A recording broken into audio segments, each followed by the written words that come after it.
Guys, j'espère que vous allez bien. Alors comme d'habitude, avant de commencer, je vous souhaite un Juma Moubarak et je vous propose de faire un petit récap de la semaine, histoire d'être en page. On démarre avec la presse, avec la fermeture de la télévision Walfatri après que le ministre, Maître Moussa Bocar Thiam, ait donné des instructions pour que l'on retire la licence de Walfatri. Mais aussitôt, la CAP et le SYNPICS se sont indignés pour justement dénoncer cette forfaiture.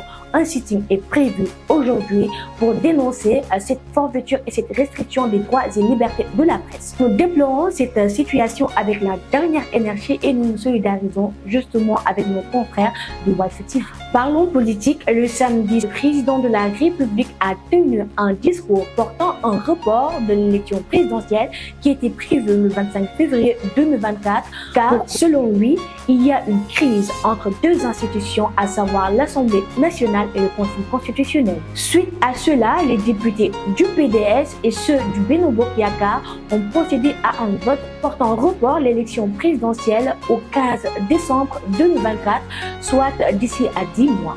Je précise que c'était dans un cadre très houleux que cette loi a été votée car plusieurs députés du camp de l'opposition, notamment de Yewwi Askan Wi et de Taxawu, ont opposé un niet catégorique au vote de cette loi portant report de l'élection présidentielle au 15 décembre 2024. Toujours politique, les candidats de l'opposition forment actuellement une synergie autour de F24 mais aussi de F25 justement pour contester ce décret abrogé par le président de la République pour justement reporter l'élection présidentielle.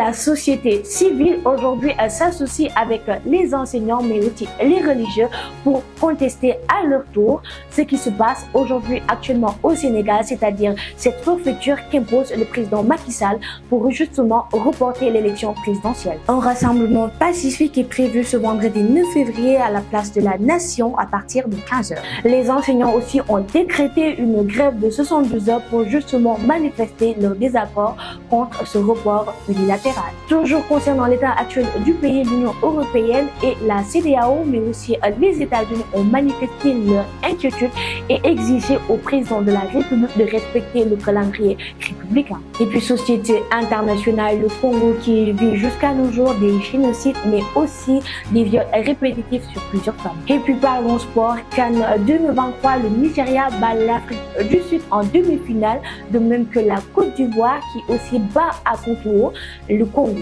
De la finale de la CAN 2023, la Côte d'Ivoire contre le Nigeria. Voilà, c'était tout pour le récap de la semaine. N'hésitez pas dans les commentaires de me mettre des informations que j'ai pu omettre, car comme vous le savez, je n'est parfait.